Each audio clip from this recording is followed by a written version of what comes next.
मंडल सुरक्षा आयुक्त अजमेर अमिताभ मीणा के निर्देशन पर ऑपरेशन नन्हे फरिश्ते के तहत बीती रात आरपीएफ पोस्ट आबू रोड पर ऑन ड्यूटी स्टाफ ने चेकिंग के दौरान अजमेर साइड में एक बच्ची अकेली घबराई सी बैठी हुई मिली, जिस पर महिला कांस्टेबल द्वारा गुमशुदा बच्ची से पूछताछ करने पर उसने बताया कि घर वालों को बिना बताए हुए अहमदाबाद से अज्ञात गाड़ी में बैठकर आबू रोड रेलवे स्टेशन पर आने पर उतर गई, जिसके बाद पुलिस ने बच्ची की गुमशुदगी की रिपोर्ट दर्ज कर उसके माँ बाप की तलाश पर बच्ची को माँ बाप के हवाले कर दिया।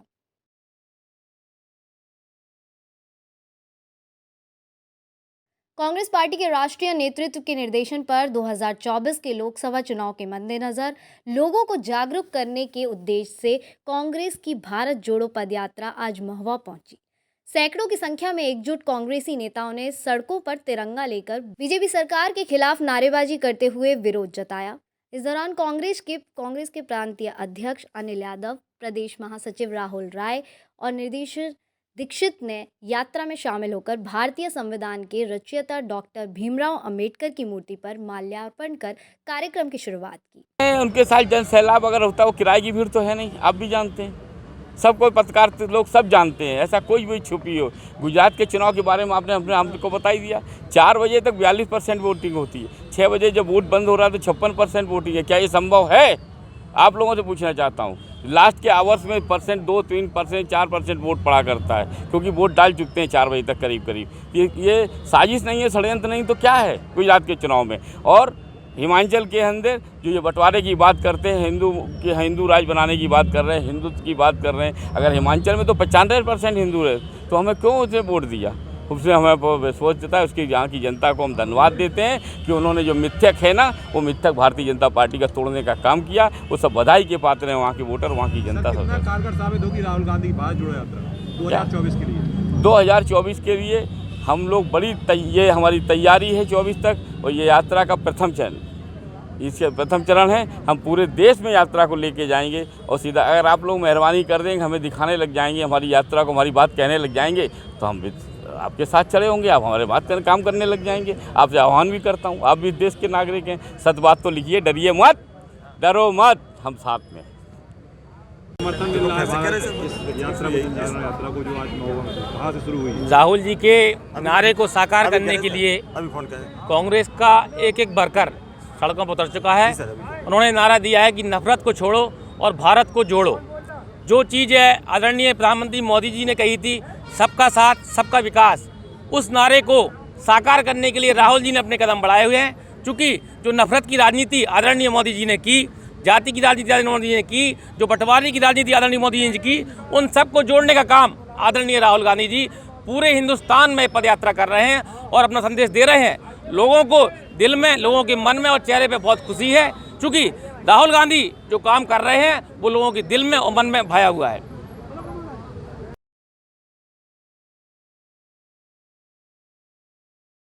खरगोन के प्रेमनगर गांव में बछड़े और बछिया की एक अनोखी शादी संपन्न हुई। 2 दिन तक चले शादी के उत्सव में प्रेमनगर ही नहीं, आसपास के 4 गांव के लोग इस शादी में शामिल हुए। वैदिक रीति रिवाज, सभी रस्मों के साथ विद्वान पंडित के द्वारा मंत्रोच्चार के साथ, बैंड बाजे के साथ और बारात के साथ धूमधाम से बनाई गई। आपको बता दें, प्रेमनगर में 2 परिवारों ने बेटे और बेटी की तरह बछिया और बछड़ी की शादी रचाकर गोवंश के प्रति सम्मान को बढ़ाया।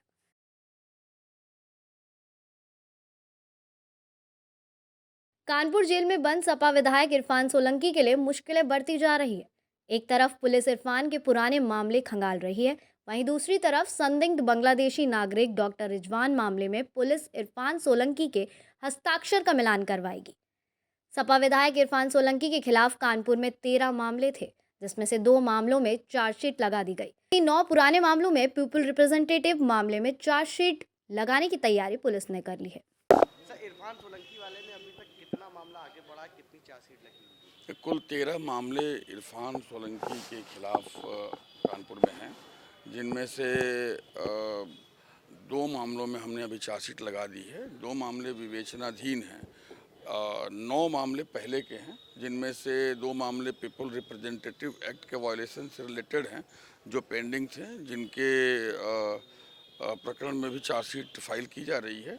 और बाकी 7 मामले पुराने हैं, उनमें अंतिम जो विवेचना का आउटकम होता है वो कोर्ट को सबमिट किया जा चुका है। तो सभी उन पुराने मुकदमों को भी एक बार देखा जा रहा है। मुझे जितना लगता है कि आने वाले 3-4 दिनों में जो अभी चार्जशीट नहीं हुए हैं पीपल रिप्रेजेंटेटिव एक्ट के, वो मुकदमे भी चार्जशीट हो जाएंगे और बाकी जो विवेचनाधीन मुकदमे हैं उनमें तेज़ी से विवेचना करके कार्य को पूरा कर लिया जाएगा। बांग्लादेश वाला जो मामला था कि इरफान सोलंकी का लेटर पे लिखा गया था और मन्नूर अहमद पात्र उसमें हस्ताक्षर के लिए कहा गया जांच की, हमने माननीय न्यायालय से अनुमति ली है और हमने माननीय न्यायालय को बताया है कि इस तरह के प्रपत्र पाए गए हैं और चूँकि ये एक गंभीर विषय है, इसकी जांच जरूरी है। विधायक हाजी इरफान सोलंकी के हस्ताक्षर हैं या हस्ताक्षर नहीं हैं, तो उसके लिए न्यायालय से आदेश लिया जा रहा है।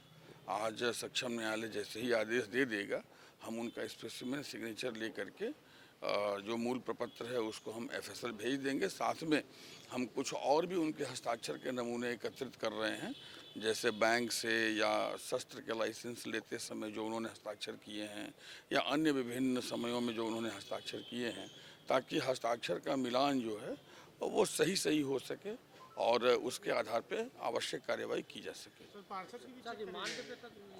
नियमानुसार सभी के साथ समान कार्यवाही और आवश्यक कार्यवाही की जाएगी। सर रिमांड को लेकर सर कुछ रिजवान को लेकर के क्या मोहम्मद रिजवान के रिमांड के लिए कार्यवाही चल रही है। संभवतः आज हम रिमांड प्राप्त कर लेंगे।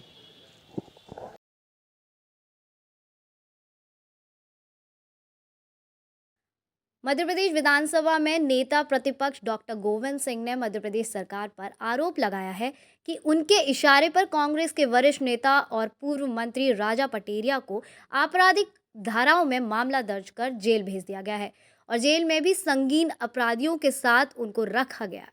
वहीं राजा पटेरिया को साफ चद्दर और कंबल भी नहीं दिए गए और उसके बाद जेल में बंद अपराधी राजा पटेरिया को रात भर सरकार के इशारों पर परेशान करते हुए देखा गया। हमारे पार्टी के मित्रों ने हमें सूचित किया है कि राजा पटेरिया को जेल में प्रताड़ित किया जा रहा है।